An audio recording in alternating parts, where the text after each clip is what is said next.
And welcome everyone to the Circle Debate Podcast, episode 75. This is the host of Devious One, Ivan C. Here with my other hosts, my other brothers, my compadres, mis hermanos, the fellow horsemen. Of course, one is still on tour, so that's the director, the one and only Chris Kennedy, but he's still directing and he's making music out there. So that's we love you, we miss you. So we'll see you back soon. But yes, I have alongside with me Mr. 69 himself, because he has the 69 answers, the 69 reasons to answer all your 69 questions. And that is Mr. 69 himself, Mr. MGC Don Matthew Calles Sindo, ladies and gentlemen. Let me introduce you to some new things. Bass cheap papa like a Bruce Lee. Shimmy. Okay. NCT 127 kick. Little K-pop hip hop just to kick it off. Let me introduce you to some new things like New Japan, like Noah, like Tokyo Joshi Pro. That's and right. Squid Games. Yeah. And of course, I have the man that lives 1,977,000 miles from Winnipeg, Minnesota, Canada, because he is the undisputed, the undefeated, the unmatched, the unrivaled, and the uncensored Money Mike. By God, the most valuable podcaster, Lopez. That's right, man. I just got to say that, yes, it's time to discover some new things there, Matt. Absolutely. So here we go. Let's do this. Absolutely. Let's go ahead and do it. And of course, we will be rebranding Circle Debate. So you'll be seeing that soon. A lot of more features will be added towards the channel, towards these recordings. And so, yes, stay tuned for that. And of course, Mr. 69, you'll have this show as well. So stay tuned for that. But gentlemen, let's start it off giving our brief thoughts of what happened this past weekend. Rampage, the buy-in, the whole show, and then Dynamite itself. And before let's just get into that first before we get into the next one. Man, let's just talk about Bryan Danielson, Minoru Suzuki very briefly, man. Son of a bitch. YouTube, see, Tony Khan spoils us, and he spoiled the shit out of us on Friday. Whether you like it or not, he spoiled us. And I was amazed at this match. It was phenomenal. No pun intended, AJ. But yes, it was immaculate. It was everything I delivered. So I'm going to take it to, of course, Mr. 69 himself. Your thoughts overall, and then also the remaining of the show of Friday and Dynamite. Ivan, if everybody thought the way we did, I believe that Minoru Suzuki and Bryan Danielson, that would be more popular than Gangnam Style on YouTube. that should have more views than Gangnam Style, in my opinion. And in fact, Bryan Danielson and Minoru Suzuki should do Open Gangnam Style, and then forearms in your neck instead of Gangnam Style. See, I'm busting out the K-pop just for this. If you get me in a room with any K-pop industry person or wrestling related industry person, my main objective would be tying them together. I met a K-pop star named Alexa, and she's kind of slightly this. No, not yet. I don't know. Is Alexa Bliss going to learn Korean? Maybe. Who knows? But she's friends with Jurina from Jurina Matsui, who does commentary for Pro Wrestling Noah, and who's also friends with Kenny Omega. So that's like 2 degrees of separation. And she has a song called Revolution, which of course is AEW's flagship pay-per-view. So I mean, it just makes sense that she should sing AEW. She should sing AEW's Revolution's theme. I like the theme songs for the pay-per-views. It kind of sets it up pretty well. But overall, and Bobby Fish, Bryan Danielson, that was also a killer. Insane. I know there was a lot of other great ones, but those are definitely the ones of note. CM Punk's, it was all right, but I wanted to get a little bit more out of that. I wanted, You wanted to give me what I want. Give me what I want. I mean, before Minoru Suzuki goes back to Japan, you should squeeze at least like 2 more out right away. I don't know how it is going to be in booking and storyline, but while he's still here, it's because it's going to be hard to get him out of Japan. So Minoru Suzuki and Minoru Suzuki and CM Punk, Minoru Suzuki and Kenny Omega. That's my thoughts off the top of my head. Awesome. I want to hear what Money Mike got to say.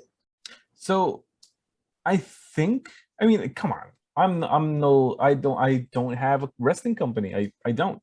I'll start with that. But it's just my opinion, folks. Here's what I would have done. I would have put Punk and Seidel on YouTube and put Bryan Danielson and Suzuki on Rampage. There was a war going on. You need your heaviest guns. And yeah, Punk is great and all, but I feel like that match could have been in the buy-in. And otherwise it could have been swapped, right? And yes, we've heard about ratings, we've heard about numbers, the numbers don't lie. SmackDown won, right? Overall, right? I hear that. I heard they won, but not in the demographics. They won.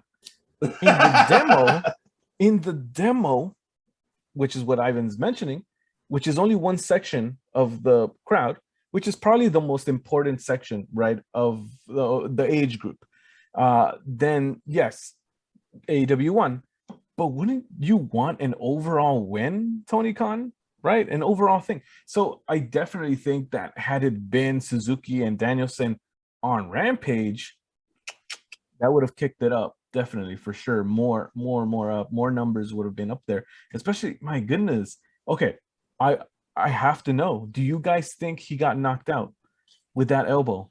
I think he did. I think he did. Yes, I think he legitimately knocked him out. You just don't fall like that. I've seen enough MMA matches to see how people fall when they're legitimately knocked out. He fell. The way I compared it was how when Lyoto Machida was choked out by John Jones, that same kind of fall. Yes, like just like that. But yeah, so all in all, I think that could have been swapped around, but no, I'm not Tony Khan here. Sorry if I'm off subject, Mike. I was just kind of puzzled at. I was like, I thought Machida and I thought John Jones was heavyweight and Machida was light heavy. John Jones is light heavy. Oh, okay. Yeah, he was challenging for the title at the time, and just the way the body falls when it's unconscious, you can't recreate that. No matter how great you are, you can't. So, and that's kind of what I noticed. I gotta give it to one more. Maybe AEW wants to dominate the YouTube space while they're there, like kind of dual WWE on the YouTube area, just to get that that platinum play button. Multiple platinum play buttons just for AEW, and then I could see that too. Yeah. But I feel that the focus of the night was ratings, like TV ratings. At least that's what the talk was. In the dirt sheets, right? So there's that. Yeah. Junior Del Santos before he has to go back to Japan. That's all. Yeah, I know you last week you were asking for it. But wait, you were gonna say CM Punk though. So your thoughts about that match? Did you enjoy that match, as a matter of fact? It was okay. I don't know. I enjoy matches more when it's an unpredictable winner. I just didn't see Matt Sydal beating CM Punk. And as a match, yes, of course, it's great, this and that. But I don't know. For me personally, I like those matches where I don't know who's going to win. So, okay, all right. And forgot to ask your guys' thoughts of. We were all, Matt and I last week said we wanted Los Ingobernables to show up, but we ended up having La Ranas. Like, what's up with that? And it turned out to be FTR. Them winning the AAA, tag team titles, that's a shocker to me. But I'm going to say it right now, they just made history. They just did. They literally, they just need one more belt for them to be solidified, and that's the New Either they don't Japan win tag team belts. titles. They don't win belts, they make history. They make history. Have they won the Impact titles? Oh no, that no. So, But I think more But, relevant hey, is New that's- Japan. but see, nothing to take away from FTR whatsoever. These guys truly, I know we say make history all the time, but they made history. Absolutely. Yes. Ah man, well, you're shocked. So I was surprised. But there's something again I did not like. CM Punk saying, "Oh, that's FTR." Clearly, He gave I it don't know. away. He gave it away. I did not. Yeah, I don't know. I if I'm Tony Khan, I'm like, dude, just they have their spot ready to go and let it play out and then commentate on it. So nitpicking, folks. And No, I agree with I'm you. all Mike. elite. I'm all in there, but I call it how I see it. there you have it. Maybe it was kind of like how with Bobby Heenan gave it away with the NWO. Is he the third man? Oh yeah, he did give it up on that. Yeah, Kinda he that- did. Yeah. It's that kind of thing. It's that kind of thing in history. Is Hogan the third man? Oh no, he's and to FTR, I gotta say, I think this will lead to very interesting matches in Mexico. Pagano, Chessman, they're licking their chops, Psycho Clown, and I know FTR is gonna be out of their comfort zone, which is gonna be so much fun to see. I agree. I definitely agree with that. And it's going to be fun to see them in AAA defending those belts with the AAA stars up there. It'll be amazing to see that because, like you said, it's a whole transitioning to now going to their style. Remind you that in Lucha Libre, they wrestle on the right side. Here in the States, we wrestle on the left side. So it's pay attention to that. Pay attention to that. If you see that you see how when they grapple, when they headlock, it's always on the left. On the American side, the right side is always the luchadors in Mexico. The knowledge right there. See, knowledge more you right know. here. Yeah. AAA has the octagon ring too. It's Yes. like the other main thing. But I lost my train of thought. Go ahead. But yes, now let's get into the participants of the Eliminator tournament coming up. It was a shocker to me to hear these announcements, these participants. So I'm going to go as followed. So we have Dark Order's 10. He'll be facing Moxley. We got Orange Cassidy. He'll be facing Hobbs. We got Bryan Danielson versus Dustin Rhodes. We have Lance Archer versus Eddie Kingston. So I'll go to you, Money Mike. Your thoughts about these participants, and you feel like was these the right choices to be in that tournament? I don't know if you guys have heard, and I don't know if I should give this sort of thing away, but wasn't it revealed who ultimately wins this? Yes. I mean, I hope that's not true. I hope that it was just like a decoy, and then but I'll say this: some great matchups, and starting off with Daniel Bryan versus Bryan Dustin Danielson. Rhodes. Bryan Danielson. Oops. Bryan Danielson, excuse me, with Dustin Rhodes. Man, I never thought I was gonna see those two. Like, I correct me if I'm wrong if it happened already, but I've never seen it. So yeah, that's somewhat of a dream match right there. And a clash of styles and eras, really. Styles clash. No pun intended. But yes, so yeah, I'm looking forward to this, and I'm looking forward to seeing how it plays out. Okay. Mr. 69. Once again, I've said this about Lance Archer before. I think I predicted most of them. I'm kind of sad Brian Cage isn't in the. No, I'm a little bit saddened by that because I wanted more big guy, main character kind of, mix-ups, So I mean, Lance Archer or Bryan Danielson, that's one I want to see in the coming, at least in the semifinal. And surprisingly enough, I'm actually cheering for Lance because I've seen Lance eat too many pins and take too many losses. And for those who didn't catch the match, he dropped that title, that US title. He didn't hold it for, what was it, like 3 weeks? The IWGP US heavyweight. Yes. Wait, weren't we there, man? Oh yeah. We were Yeah, Mike. right there. But I was saying he didn't hold it that like the amount of time though. We saw him lose it, right in front of us, to the great Tanahashi, who we hopefully see soon Go in Ace. AEW. And he said he made the promise too. Ice the Moss. He made the promise right in front of us to our faces. It's like, I promise to us that you will come to AEW. Jay White as well, all of them. So many of them were name dropping AEW, even Will Ospreay too. So what's one thing to keep in mind about this tournament? There could be surprises of people that could get injured and switched out at the last second. We're like, it's predictable. And then the last second, 10 could be like, oh no, 10's been attacked. Who was it? And then out of nowhere. And then out of nowhere. And then out of nowhere, like three different guys. But the last one's not as familiar to everyone, but there's Jay White, Yes. Jay White. We know who this is, and we know who this is. Claro. Yeah. Yes. This is a little bit newer to everybody. Like Danny Limelight said, he's a whole other animal, Jay White. That's right. But Lance Archer's who I'm cheering for. Man, this was unexpected. I honestly did not expect 10, nor Hobbs, nor Eddie Kingston, to be honest, or even Dustin Rhodes, and as a matter of fact. I mean, Matt and I, we did choose like Miro, and then we did choose Brian Cage to be in some kind of involved with Pac. But unfortunately, it didn't happen. If those spoilers does happen, we know already that even Tony Khan said it too. AEW is the worst, best kept secret when it comes to professional wrestling. If it happens, so be it. Oh well, I'm not.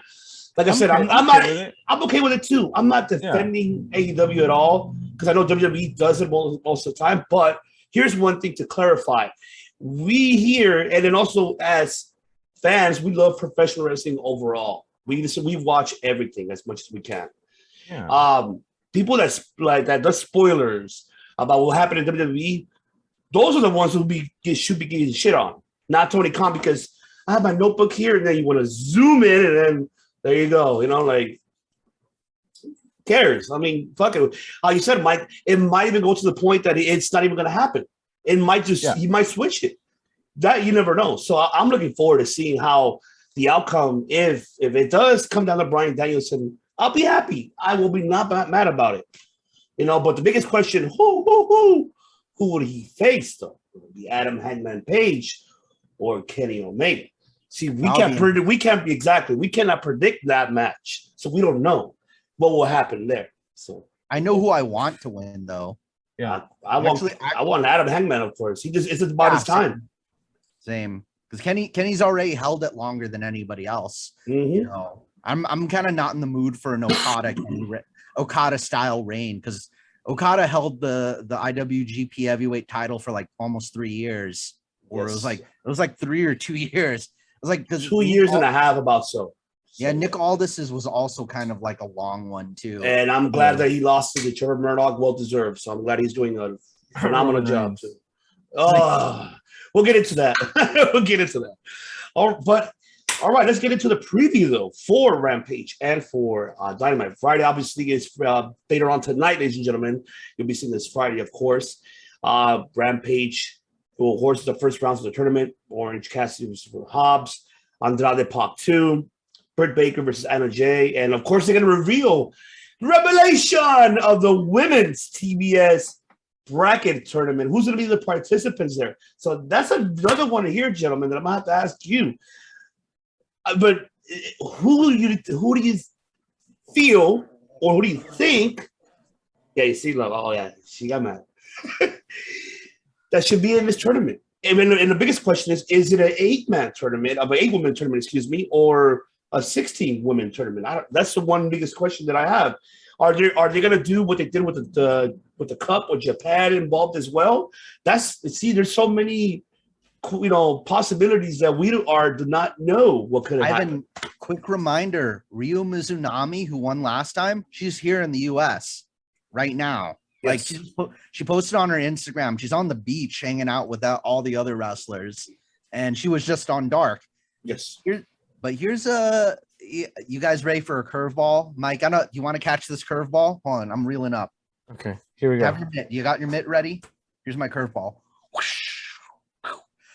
Somebody from Coco Pro, very underrated wrestler, and I talked about her before. She's like the Spike Dudley of women's wrestlers, Lulu Pencil, and she's like the sidekick of Emi Sakura.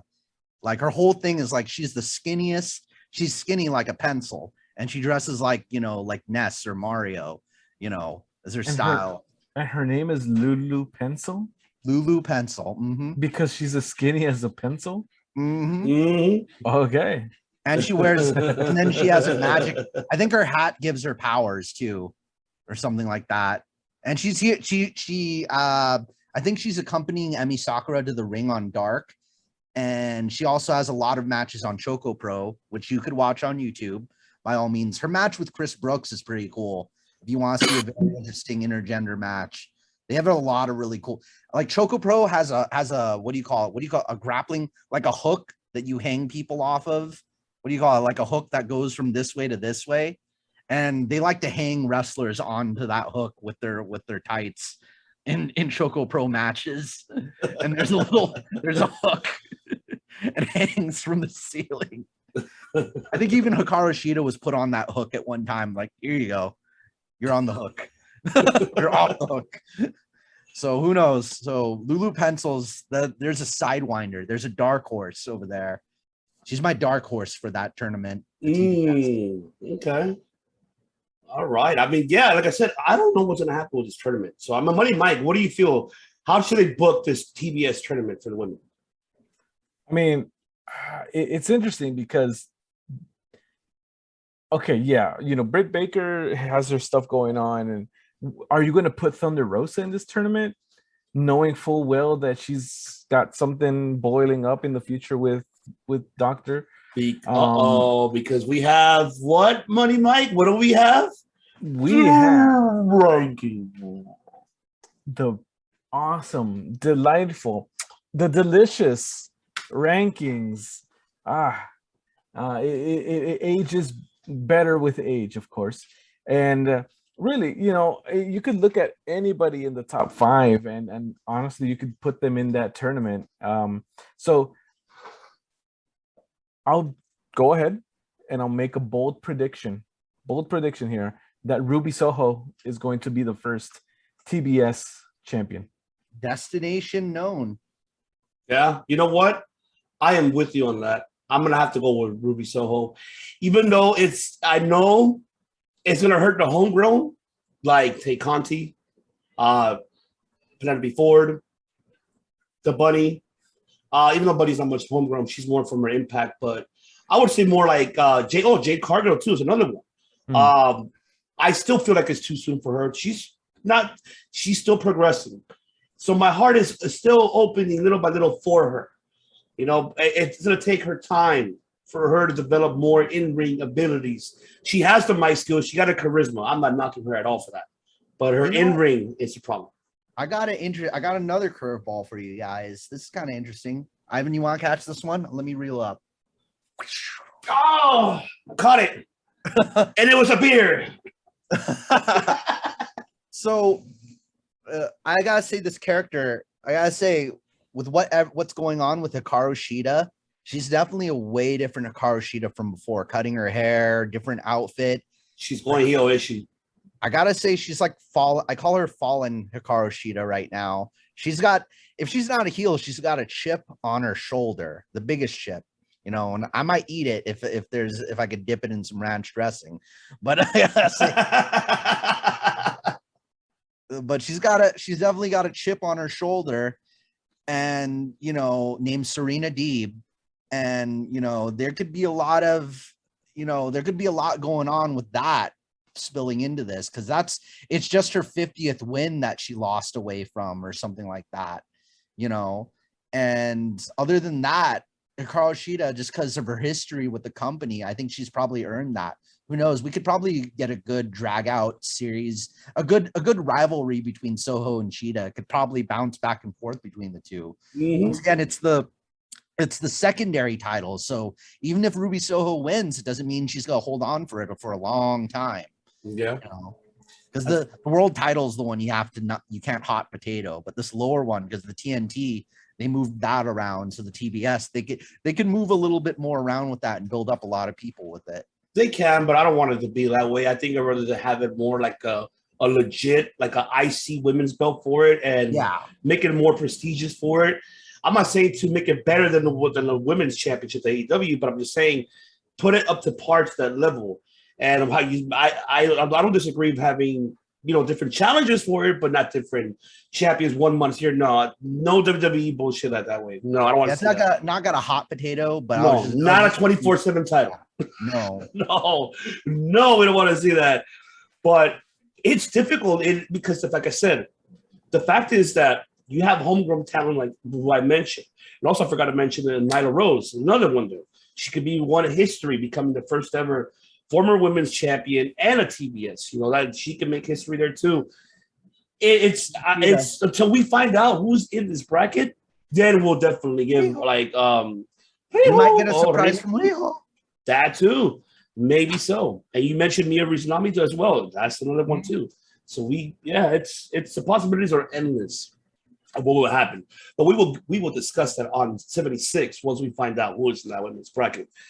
And now for Dynamite, we do have another first round of tournaments: Bryan Danielson versus Dustin Rhodes, Lance Archer versus Eddie Kingston, Cody Rhodes, Malachi 3. As we've been seeing, obviously, all the vignettes as of late, how they treat like Cody Rhodes like shit, slapping him around, like trying to get him like, oh, I need the old Cody Rhodes. Damn it, to come out. They just want that old Cody Rhodes to then come I pull out the Glock. So I have no, I think this pull time out the stock, right? I have a feeling we are going to see Cody win this one. I think he's going to win it by a nail. But Money Mike is saying no, so I want to hear your thoughts. No chance. In hell. That's right. That's right. Yeah, Cody's not winning. He is not going to win, in my opinion. I definitely think that everything leading up to this third match has had nothing to do with Malachi Black. It has had to do with him and his Nightmare Factory and keeping it together, having them believe in him again. But see, yeah, exactly. There has been pretty much zero interaction between Cody and Malachi. So how am I going to believe that this guy is going to beat Malachi the third time? Well, not fair and square. I really don't think it's going to happen. And I really don't want it to happen. Neither do they. See, I'll be the first to say that, anybody but Cody, this and that, great. But Cody has given these wins to Malachi, and I would not doubt that he's going to give him the third one. Do you see him going heel, though? Yes, absolutely. No doubt. But Cody went on record of saying, no, I'm not going to turn heel, this and that. The best heels, as Mick Foley once said, the best heels are the ones that think that they are doing what's right, even though it's not. I love that.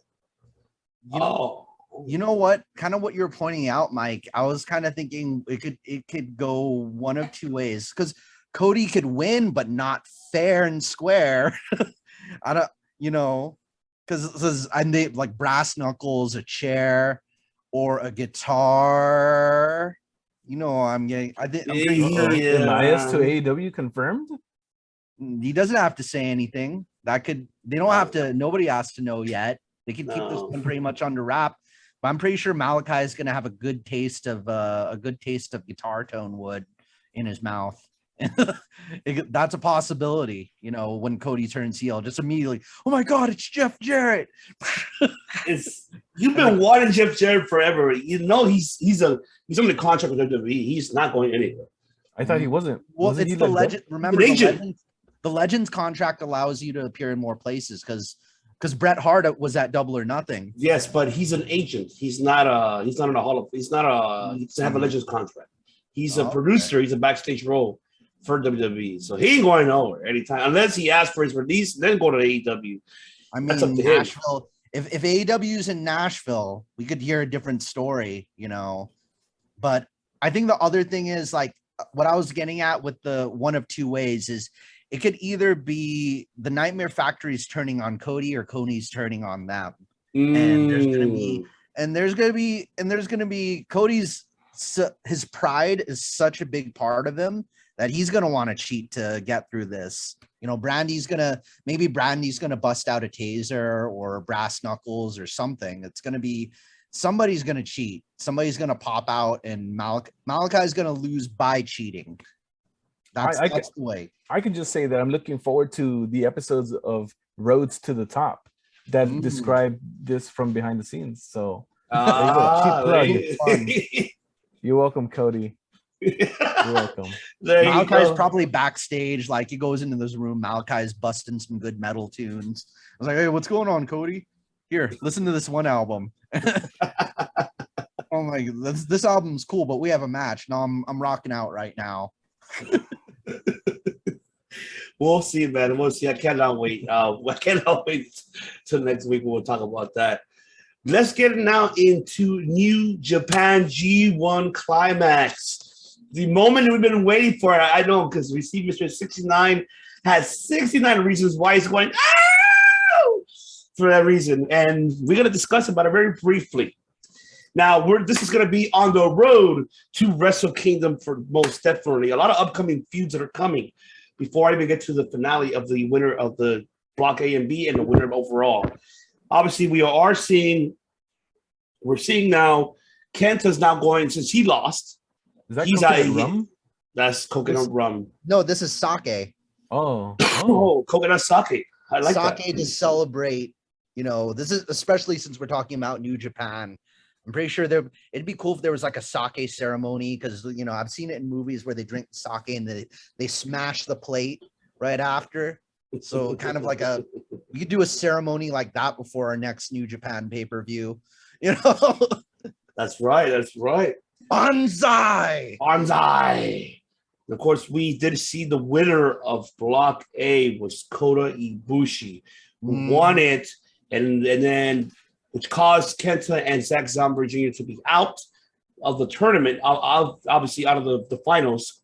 So Kota Ibushi advances, made history. It's the third time in a row that he made it to the finals. First person in New Japan history to win it, to make it to the finals 3 years in a row. That's for sure. Kenta now has a new feud coming, and he's the first challenger for, of course, the Ace IWGP US Championship. So be expecting to see that at Wrestle Kingdom. I'm not surprised if that happens for sure, because he attacked Tanahashi after the event. After the match they had. So yes, he is definitely going for that. And also we do see the Bullet Club, Evil, leading on the Bullet Club members for the Neverman 6-man tag team titles. That's a new feud coming up as well. And we did see Shibata, who has not been in the ring for I don't know how long. This is where I have to take the shot of sake. Yes, this is for you, Shibata. Mm-hmm. He took a headbutt. He headbutted Okada, and the blood ran down the center of his forehead. And the doctors gave him an 18% chance of surviving, and he survived. But they said he'd never wrestle again. And now here he is. He's back 100%. And to even add more interest, Mike, Shibata even had a short MMA career as well. So he worked Noah and a few MMA promotions in Japan. So Shibata is him and Suzuki, those are the shooters, the young shooters, Shibata, Nakamura, Tanahashi. They call those three the three musketeers. And now the one of the musketeers has come out of forced retirement to return to the ring. Absolutely. I have a feeling Nakamura, finding out this news as he's sitting in the WWE locker room, is kind of like, you know what? I kind of gotta leave this place and face Shibata somehow. Nakamura's getting the itch. He wants to fight. He wants to face his old friend. Yes. And it was, it was great to see that 5-minute little mini match with Zack Sabre, little grappling here and there, testing again his strengths, his abilities, his knowledge in the ring. And he mentioned it right after, like, this is not over. Nothing is over. Nothing is over. Kampai to Shibata. Kung Pao. Mm-hmm. And to our audio platform listeners, of course, he's drinking a sake coconut. I'm drinking a Tom Young beer, American wheat ale. I forgot from who. Doesn't say. But yes, pretty good beer. Not bad. But I'm happy for Shibata. I cannot wait if he comes back. Woo, the matches that we're able to see. I'm just excited. If you guys do not know about Shibata, Mr. Matt Callis, tell him what match to YouTube for Shibata.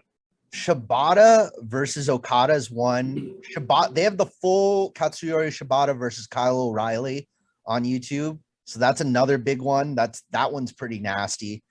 Shibata and Suzuki, Shibata and Kenny Omega. You guys want a spoiler for that one? Please. Shibata beat Kenny. Clean. The god of pro wrestling. Yep. Because Shibata's the great teacher. Yes. He taught, like, him and Kenta have that same bent leg drop kick. Him and Kenta were a tag team together too. So he's really deep in the vein. In the AEW roster, Shibata's tied deeply into their veins because of all the young lions that appear. I mean, Wheeler Yuta, he definitely learned a massive amounts. He is the great teacher. Yes, he is. He is a maestro of New Japan. That's why he is the maestro for New Japan Dojo here in Los Angeles. Mm-hmm. So yes, for all of your pro wrestlers, go out here to the LA Dojo and sign up. And the great master Shibata will teach you the way. The way. I'm sure He's gonna like put your neck through all kinds of pain and chop you every kind of way humanly possible. Oh, definitely. That's 100%. And now let's get into the Block B winner, which was between Jeff Cobb and Okada. Okada with the upset defeating Jeff Cobb. Great match, by the way, if you guys are going to go back and see it. And then we did see the finale of Kota Ibushi versus Okada. Who took that one? This was a shocker to everybody, but if I were you guys, go back and watch it. Because Kota Ibushi, he fucked himself up. Excuse my language, ladies and gentlemen. I'm going to spoil it. He did a Phoenix Splash, landed right on his right side shoulder, broke his arm, broke his shoulder, dislocated at the same time. He did everything in human speed as possible to devour his shoulder. Not get up. And he concussed himself. If you saw the head first, like, you just hear the announcers. He didn't get up. So the match was stopped by the referee, decided Okada to be the winner. So now finally Okada has his shot at the IWGP Heavyweight Championship now versus Shingo at Wrestle Kingdom. I don't know how they're going to – is it intriguing? Is it, oh, my God? Because it's been, 2 years that we haven't seen Okada in a title picture. So I think it's about time to have him back. So it is, for me, I don't mind it. They need it right now. Japan is hurting. The fact that most of the stars are here in the States. And, because obviously the whole pandemic situation there is not controlled. Here's something that kind of here's a curveball. You guys ready for a curveball? Go ahead. Right here. Catch it, Mike. Oh, my God. So, like we saw, you and me witnessed at the New Japan event we were at in LA. Resurgence. Will Ospreay, this is the same situation when Ric Flair showed up with his belt at WWE. And I gotta say that Will Ospreay has plenty of good reason for him to still be considered that champion. Because Moxley was able to hold on to his title for such a long period of time, much longer than Will Ospreay was injured for. So, and Will Ospreay's holding a belt right now that he considers more legitimate than the one Shingo's holding. So that's, despite that, we could get a curveball. Maybe we might get a Shingo Ospreay rematch or an Ospreay Okada rematch, one or the other, either after or who knows, we could get a triple threat at Wrestle Kingdom. That'll be the first time ever. Because they've never done that in history. Yeah. Never done a triple threat. One-on-one. Yes. It's always been one-on-one as the main event. Wait, so who would be added as the third guy? Will Ospreay will be added. But what if it's Bryan Danielson? Bryan Danielson can face Will Ospreay for that title. And like Will Ospreay said, I'm gonna walk through that door, like he said at Resurgence. I'll walk through that door and introduce myself to you. You know. Yeah. And we could tie more people into this because Zack Sabre was challenging Bryan Danielson just dead ass to the face on camera. You know that'll be the dream match that they need over there. Yeah. They definitely need that to happen, but we'll see. I mean, things could change between now and January. It's a 2-night event. It's most likely to be a 2-night event for Wrestle Kingdom. So it might happen what happened last time when it was Kota versus Jay. The winner will face Okada, it was Okada who they faced. So it's almost similarities to it might happen the same thing this one for Wrestle Kingdom, but we'll see what happens. That makes baby faces look really good, especially because Jay had the advantage on Okada because he didn't wrestle the night, but I mean over Ibushi. Jay White had the advantage over Ibushi because Ibushi wrestled the night before in a brutal match. Oh, you're right, because it was Naito who was involved. Remember, it was Naito. Naito, yes, and then he had to face Jay White the next night. Mm. And you know, this is definitely a promo for you guys to watch on YouTube. Jay White's being defeated at Wrestle Kingdom. It's probably one of the longest, most emotional. It's all in English for those who are wondering. Yes. Emotional promos. That's kind of like really what won so many people over, because before people used to leave their seats when Jay White was there. He was getting real like go away heat in Japan before, but now he's really beloved after that promo. It was kind of like it was kind of his Stone Cold Steve Austin moment where he was like the Stone Cold Steve Austin Bret Hart moment for Jay White. His very dramatic promo. Oh, he's yeah. very. That's why I want Jay White versus MJF so badly. Oh my God, that'll be an epic match to see. But all right, let's get into now. Let's give our thoughts about PWI's 150 women's, as we did see. Number one, I'm gonna read it down. Number one, this is a top 10 that I'm gonna read for you guys. All right, number one overall for the PWI's 150 women's. And this is this year 2021. This is not overall with men's and women's together. This is only all women's only. This is the number one, Bianca Belair. Number two, Matt should know this one. Utam Yahashishita. Number three, Deonna Perazzo. Number four, Britt Baker. Tam Nakano or Tam UTAM. Oh, UTAM. Okay. Yeah, UTAM. UTAM. Okay. Yes. Oh, she's the champion. She's the champion of Stardom. Yes. So number four, Britt Baker. Number five, Thunder Rosa. Number six, Sasha Banks. Number seven, Siru. That's another one from Stardom. Number eight, Io Shirai. Number nine, Tam Nakano. And number 10, Raquel Gonzalez. So you have 1, 2, 3 from Stardom in this top 10. And you have 1, 2, 3 from WWE. And you have 1 from Impact and 2 from AEW. Bianca Belair be number 1. I'm going to say it right now. She deserves it.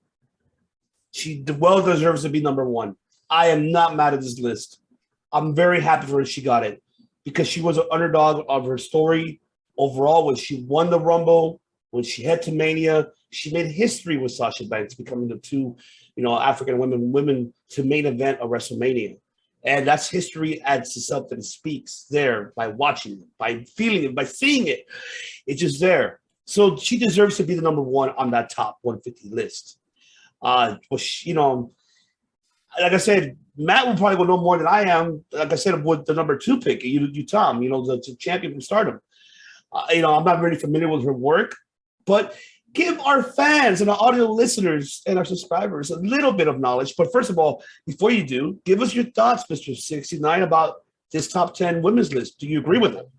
Tom, the current Stardom champion, she's known for like her red hair, and she's kind of got a punk rock aesthetic, and she's very young. Most of them are relatively young. Her and Tam Nakano are very young. Tam Nakano's part of the same faction that Arisa Hoshiki was before she was forcefully retired. If Arisa was still active right now, she'd definitely be on that list. Mayu Iwatani, I think she probably dropped lower, but she was like the Tanahashi of Stardom. So I mean, Tam Nakano, that's like another one I'm kind of waiting on. You know, she's got a pretty solid kick. Yeah, she's number 9 in the list. Mm-hmm. Yeah. So I mean, She has a pretty nasty pile driver too. I saw that. I researched her. I'm like, oh damn, that's a nasty pile driver she does. I would not take that pile driver. But you do you agree with this list though? Do you agree Bianca number 1? I think this is good for this year, you know, especially with like our timeline, you know, because I think it's based on who's active at the moment and stuff like that. Because yeah, well, 2021, those who've been working in 2021, much love to you guys. Absolutely. Money Mike, how do you feel about this list? Do you agree? Yes, I agree. Right off the bat, I'll say yes, absolutely. They've had Bianca Belair. I mean, and keep in mind, I don't watch WWE as much as I used to, but I've kept up loosely, right? And I've seen that they've had Bianca Belair do like, you know, challenges and stuff like that, and show off her athletic skills outside of the actual wrestling, right? So it shows that she's not just one dimensional. She can do all sorts of different things athletically, and that translates well to her in-ring work. In promos, she's solid, I would say, in promo work. Definitely top 3 in WWE, I would say, at this moment. So yeah, for her to be the number 1 female wrestler to 2021, yeah, okay, I can dig it. I'm down with that. Number 2, I'm not too familiar with. You know, I'm sorry, but for her to be number 2, it begs for me to go check out some of her stuff for sure. Mm-hmm. Number 3, pleasantly surprised. Deonna Perazzo. She has been putting on some pretty cool matches and you know, in Impact, and I feel that she's carrying, you know, on her shoulders that division and leading the way, right? And I've met her a couple of times, and she's very cool. She's very nice and very down to earth. So yeah, I'm very happy for her to have such a high ranking above some pretty big names in there. Number 4, Britt Baker. That's actually no surprise, really. She's had an awesome year, and you know, the non-sanctioned match and winning the title. So definitely a great year for her. Thunder Rosa as well. You know, she's been able to have this momentum in AEW, and you know, she came from NWA, right? And now she's a full-time member at AEW. So it's great. Sasha Banks, you know what? I'm a little so on that. She's missed a few months out of action. She's missed time, and for her to be in the top 10 is questionable for me, given the amount of time that she's been away and stuff. And she missed her SummerSlam match, right? So yeah, she's missed stuff. So that kind of, you know, kind of questions for me. And as for the rest, I'm all for it. Cool. 2 thumbs up. There you go. There you have it. Yes, I'm with you 100%. I'm with this list. I love it. I enjoyed it. You know, it's the. I think, like I said, I mean, it's just the top 5 is kind of hard, but it makes sense. It makes sense for Deonna, especially. I'm glad she's up there because she had ever since she came back to Impact and just went full on heel. I love it. I love it. I love it. So yes, I enjoyed it, and she's doing an incredible job. Fantastic work with NWA, with Melina, what she did at NWA and Pound Power, and now with Mickie James, which we're going to get into right now very shortly. But yes, Deonna for sure. Britt Baker, yes. Thunder Rosa is another upcoming one. We cannot wait to see how that story will become in fruition if she ever wins the AWA Women's Championship. But we'll see down the line because the rankings matter here on Circle of Debate. You already know. And if you didn't know, now you know. If you don't know, now you know. Notorious B.I.G. Mike, I'll tell you my rank. It's Generalissimo. I like that. I Yeah. like that a lot. Mhm. Got ranks. Oh yeah. General, major, captain, sergeant, ranking system. Ranking system. I gotta find a button that ranking system. Don DeMarco. I gotta find something that way. But yes, now let's get into. Actually, before we do, Crown Jewel. I haven't watched it. I will be watching it, but I've read the news of what happened. Congratulations to Xavier Woods becoming King of the Ring. I did call out Selena Vega winning the Queen's Crown tournament. I expected that. They owe her anyways. After the whole debacle of letting her go, they owe her. That's how I feel. Exactly. I'm going with this. Goldberg, I heard it was a great match. I still haven't seen it, but I need to go back and see it myself. He defeated Bobby Lashley. Mansoor defeating Ali in his hometown. I heard that was a great 10-minute match. RK Bro retaining. Good against AJ and Almost. What other matches were there? Oh, Edge and Seth Rollins, Hell in a Cell. Edge was the upset. 27, almost 30 minutes they went of what I've read and what I've seen. Okay. What else do we have? We do have Brock Lesnar versus Roman freaking Reigns. Of course, Roman with the upset. The help of Paul Heyman and the Usos. And that story it's to be continued, as we will see down the line in WWE on SmackDown. We'll be seeing that a lot. So, what could I say? I forgot about Becky Lynch retained the SmackDown Women's title, defeating Bianca Belair and Sasha Banks in the triple threat match. So, okay, there you go. I guess, like I said, I need to see it. I'm not going to really give my 2 cents completely. Maybe next week. Then, we'll see it. That's it. But Mike is wearing the shirt, so he's not going to see it because he is all about AEW. Money Mike didn't see it. He did. I do have a few things to say about Crown Jewel. All right. Right. I think that first of all, I'm a little confused. And yes, again, I'll say it again. I have not kept up with the product as much as the casual person. I don't know what's going on with the belts, the women's belts. Is Charlotte on SmackDown? Is she on Raw? Who got drafted to where? I lost track with the whole draft of who's in the Wuzzle. So I don't know what's going on there. So I don't know, because I remember hearing that Sasha was going to stay on SmackDown, and this match was for the SmackDown title. So I was thinking, oh well, obviously Sasha's gonna win, take the belt with her to SmackDown, and and so on and so forth. Turns out that that's not the case. So yeah. I found that to be very interesting when I found out that was what happened.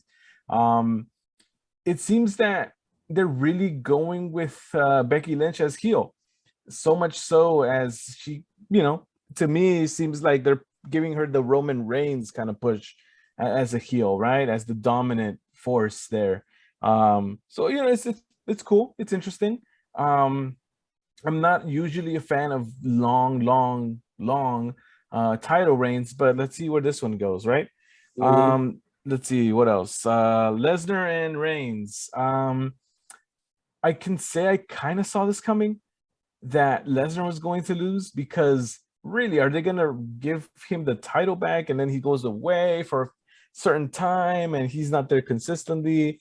I'm pretty sure the WWE is full on board with Roman Reigns, and they're gonna protect this guy until they have their new guy that is going to come along and need that sort of a win against this monster Roman Reigns, whoever it may be. It kind of sucks that, by the way, I forgot to mention Drew McIntyre, Big E. Big E won, retained the title. That was a great match. I did see clips of that. Good sell from Big E and Drew. It sucks that Drew McIntyre, could be the challenger because he's on SmackDown. The problem is that the hype is gone, unfortunately. I don't think the fans don't really much are intrigued of seeing McIntyre and Roman, which it should happen, honestly, because we saw it in Survivor Series. It was, It happened already. Yeah, but it wasn't for the belt. So that could be the case.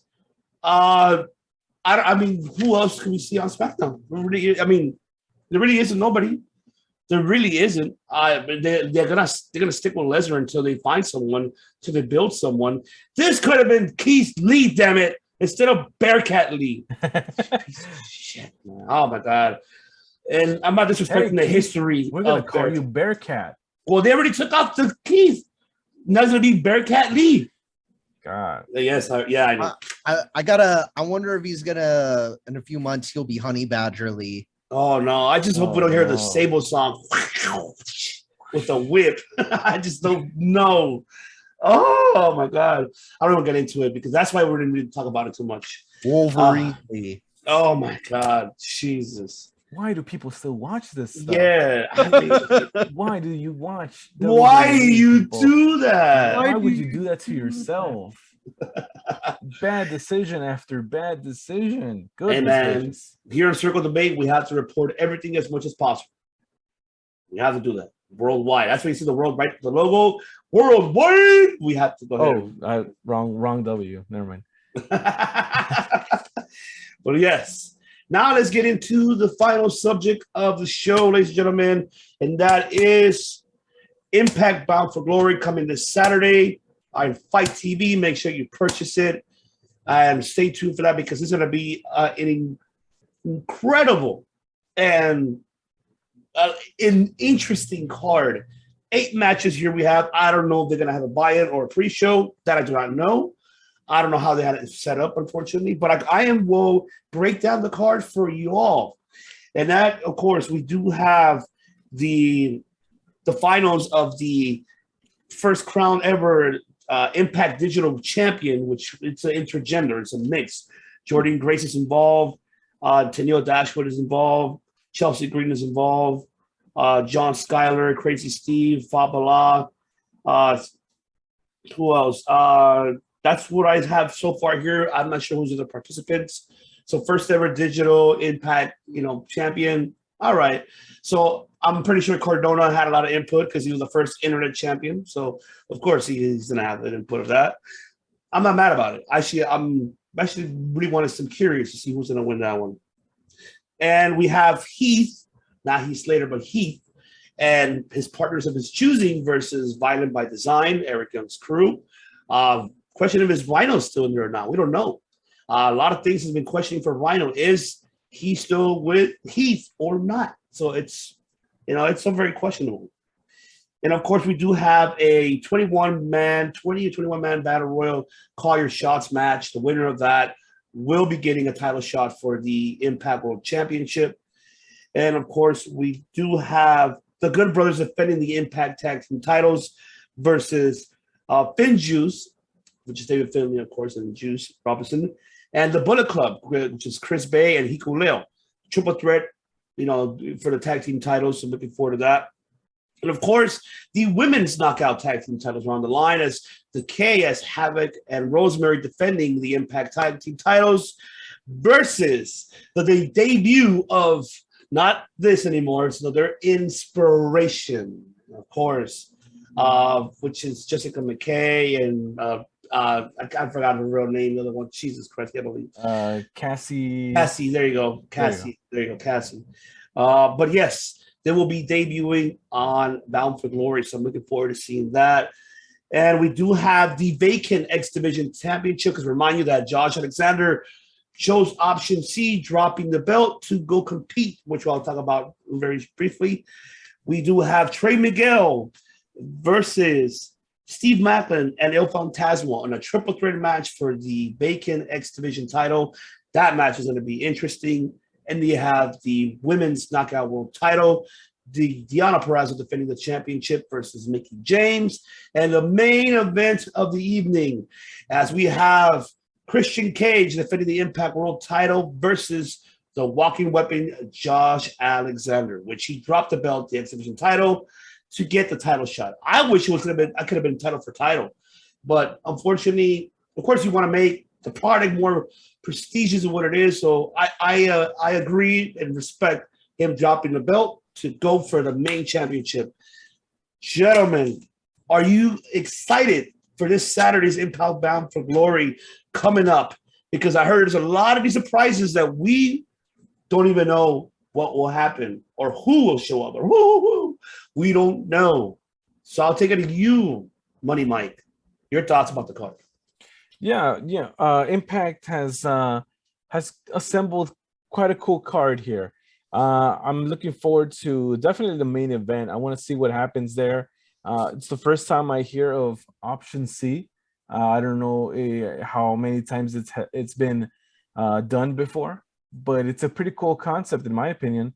Yeah, let's see. And honestly, I like Christian as champion there.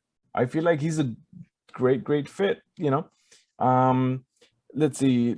Inspiration, right? Formerly known as the Iconics. Let's see what they do there. I do think that they shouldn't have been giving a title shot right away. But Impact doesn't have rankings, right? So I mean, anybody could just walk in and, hey, can I get a title shot? Sure. But regardless, it's gonna be interesting. They would be the first, right, to get both WWE and Impact women's tag team titles if they win. So that'd be fun, right? Yeah. So definitely the overall card is pretty cool. I wish I could have been there, right? Because it was in Vegas. But next time, right? Next time, and it should be fun for sure. Yeah. Mr. 69. I know if we did go to Vegas and the whole thing with the our new surprise didn't come up, I know what I would have been doing right now, right before Bound for Glory, is stocking up on that cacio e pepe pizza at Little Italy in Vegas, or going to Hofbrau House and downing a Jaeger Schnitzel. Either or of those great foods, or freshly baked pretzel, any of that combination of things. But I'll say this, for those unfamiliar with Impact or Bound for Glory, let me introduce you to some new things, like Bruce Lee. Okay, so a shimmy. Okay, so Joshua Alexander. Jason I know, right? Seinfeld, man. He's like, hey, Seinfeld, why do I got to If Josh watched this, if he ever comes to the States and see you, good luck, buddy. Because hey, maybe that could be who accompanies him to the ring. Oh like, my god! Both him and Britney's ex-husband, the other Jason Alexander, Britney Spears' ex-husband. They're both named Jason Alexander. So they both walk him to the ring. It's like, yeah, I've got two brothers. What of it? Jason Alexander could whoop your ass, buddy. So, no, I gotta say that Christian Cage, there's a lot of history there, so there's a little bit of that, but I definitely want some more pizzazz. The card's pretty good, but it could use a little bit more pizzazz. I know the match I'm most looking forward to is probably the X Division, just because the X Division it's just full of magic. You don't know what you're gonna get. I mean, when TJP, was there, he brought back Manic, aka Suicide, and then Manic and Suicide separated. It's like Carnage and Venom. Suicide kind of started out as a masked wrestler with multiple wrestlers depicting him underneath his mask, and then Suicide and Manic separated into two different personas, and it was the coolest thing when TJP was Manic. I thought that was really, really cool and interesting. Oh yeah, like disguised shadow, so you don't know what you're gonna get. Maybe we could get Tiger Mask 5 for all we know, or something. The return of Curry Man. I don't know, you're gonna get all kinds of stuff there. Shark Boy. Oh man, I don't know about Sharp, but we did see him recently. Yeah, he's way over the weight, buddy. He's all right. I haven't kept up with him. He's done. I'm looking forward for the main event for sure. And because you have two greats from up north, from our fellow brothers up north. That's right, the Canadians up there up north, battling out for the main championship. I think it's about time that Josh Alexander, the walking weapon, deserves that title. He proved himself since he went on singles run, since Ethan Page left, and then it was just himself. Him winning the X Division title was great. He did a wonderful job of defending it, and man, when we did see the last one, the X, match that he had, like that was wow, So I think Josh deserves to be the champion, and I hope he wins it.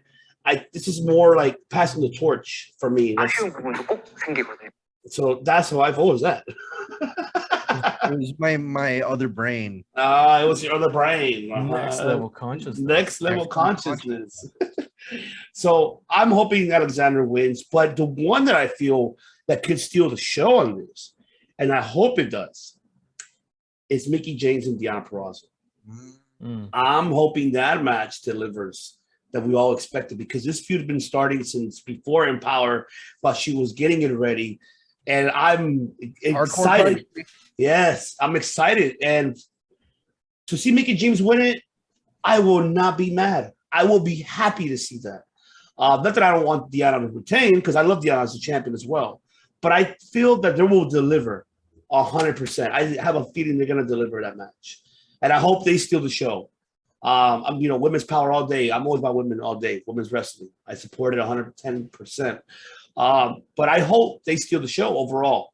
And like I said, this storyline this is the most longest storyline we've seen by far, in Impact and NWA mixed up. So I'm definitely loving it for sure. So I can't wait. It's going to be very, very interesting to see this weekend's Impact Bound for Glory. So I'm looking forward to seeing that. And I hope Josh Alexander, I'm rooting for you, my brother. Hopefully you win. I feel like Christian Cage will pass you the torch and say, here you go, brother. Now it's your turn to, lead Impact, to success of where he's at now. And here, I'm going to say it right now. I have a feeling we're going to see someone showing up, and I think it's going to be Will Ospreay. I thought you were going to say Braun Strowman. And Adam Schaefer. Who? Adam Schaefer. That's his name. I thought it was Scher, no? Schaefer. Adam Scher. Yeah, we'll see him showing up. I will be shocked if we see Wyndham Rotunda showing up. That's another one too, because yes. There'll be another one who could possibly show up. Bound for Glory is a WrestleMania for Impact. So, Impact's going to be raised to another level if Wyndham shows up. If they get both of them to show up, OMG. It's on. I want to see Adam versus W. Morrissey. I want to see that. I want to see that match. Ivan, how do you feel about the suspected name, him being called Titan? No, I hope not. They better not call him Titan. Attack on Titan. No fucking sense to call him Titan. No. Then they do an Attack on Titan tie-in. I want to see that match. I want to see W. Morrissey versus Adam Schaefer, whatever his name is. I want to see that match. Wyndham, woo, man. I think Wyndham, if he shows up and maybe challenges a champion, I don't know. I just can't wait. This is why I love professional wrestling. Why we all love professional wrestling, because of this, man. Oh, so much shit. So much good shit. So much shit. But yes, there you have it, ladies and gentlemen, here in episode 75. Yes, we're not going to cover anything else. So we have for you for today. Check out our other brothers, our other podcast fams channels, like, of course, the League of Extraordinary Podcast. Shout out to all of them, to the Dirty Heels, to Jump on the Ring, to Straight Talk Wrestling, Clark Street Wrestling, of course, Ring Fanatics, Backstage Brawl, Universal Wrestling Podcast, Rewind Wrestling Radio. Man, Jesus Christ. Countered out with Mike and Tyler. The Titantron, congratulations for Anthony having a new co-host named Antonio. Congratulations for that. The Titantron as well. Check out as well. Damn, I have so many that I have to do. I'll show you rewind, recap, relive. Jonah, check out his archives. He has great, phenomenal stuff as well. And the championship on the line, who takes care of the best MMA and wrestling and boxing interviews for you as well. Check them out as well. And who else? Also, Straight Talk as well. Like I said, they cover MLW. Any MLW news you guys need, get to them because they provide you. George Nakai and Uncle Bobby B provide you the best MLW recap, review what's going on in MLW. So it's a lot. Enzo's going to show up there, so they'll give you more details of that.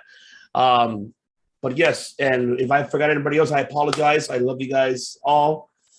And thank you for all the support and everybody else and everything. We support each other here in the Circle Debate and the League of Story podcast. But yes, ladies and gentlemen, I wanted to go ahead and thank also our audio platform listeners for tuning in here on Spotify and Apple and Podbean, Bullhorn, anywhere you're listening to your audio media platforms. We thank you so much for tuning in and listening to us around the world, which we have another one who's listening to us, Romania. Romania is a new one that is listening to Circle Debate on audio platform. I love it, man. We are hitting worldwide. Sorry, Titus had to take it from me. I think you and Mike could easily learn Romanian because of its similarity with both Italian, Spanish, and Portuguese. You know, it's like, yeah, I'm pretty sure it's a C. It's, you know, it might be like it's Russian Spanish apparently. Romania. Yes, I mean Dracula. We have to wait and see on that. Dracula. Yeah, so I want to go ahead and thank our platform listeners. And also, don't forget, todavía es the month, Latin Heritage Month todavía para la cultura de los hispanos latinos de todo el mundo todavía. Ya ves, ahí está el Mike López ahí. Me dicen el Chapín, Mike López con la bandera de Guatemala. Pero aquí ya sabes de que aquí todos somos familia también. El Mateo también, que es de filipino, pero es también familia de cultura de latino también allá en los Filipinos. Jolly B. Oh, I love Jolly B. I love it. Love it. Man, I'm getting hungry now. Jesus Christ. But yes, gracias a Bobo. Champorado y adobo. You know, champorado Filipinas. Arroz, chocolate. Pero sí, gracias a Dios, gracias a todos los que nos están escuchando y viendo aquí el Círculo de Debate. Gracias por el apoyo y el soporte que nos das. Ya saben que aquí andamos dándole pues todo, 100%, 110% para darles a ustedes lo mejor para ustedes, para que vean nuestro canal y escuchando también nuestro canal en audio plataformas. Y I also want to thank our European listeners as well, up in, of course, Germany, Belgium, Switzerland, and UK. Thank you all for listening and tuning in here on Circle Debate. Which I'm going to let, because he was been absent, so I'm going to let Money Mike let our German audio listeners know. Danke alles, unsere Freunde von Deutschland. Danke für hören Sie Circle of Debate und hören it's Spotify, YouTube und alles. Danke. Guten Abend, guten Tag, guten Morgen. Welches? Tschüss. There you go. And Matt, our Brazilian listeners too. Gustoso. My gustoso. Quesadilla. Quesadilla. Boa tarde. There was another one, but I'll say about gustoso, you know? Yeah. Well, yeah, there you have it, ladies and gentlemen. Don't forget to stay tuned this Sunday as we would have our top 5 ring announcers. So I mean, commentators, excuse me. Top 5 commentators will come out this Sunday. You can see the top 5 best weapons. Well, you'll be seeing a lot more. We have a lot coming. We still have to do, with Money Mike, we got to do top 5 underrated feuds that people never talk about. So we got to do that one. I'm looking forward to talking about that one. Spoiler alert, number 5 is myself and Clark Street. Oh man, I cannot wait to see that's right. Kevin, he's the Messiah podcasting and the Tribal Chief podcasting. That's right, you heard it here from the most valuable podcaster of all podcasts, Money Mike, calling you out, man. That's what he said. He's undefeated, he's unmatched, he's unrivaled. And because he is uncensored. That's the main thing, main key right there. And of course, we have Mr. 69 here that gives you the 69 answers, the 69 reasons. And he also gives you the 69 questions to all of you as well, why you should be tuning in here at Circle Debate. So I will let, of course, Money Mike and Matt together. What do we do here on Circle of Debate? We don't make podcasts. We make champorado. History. Oh yeah. Champorado.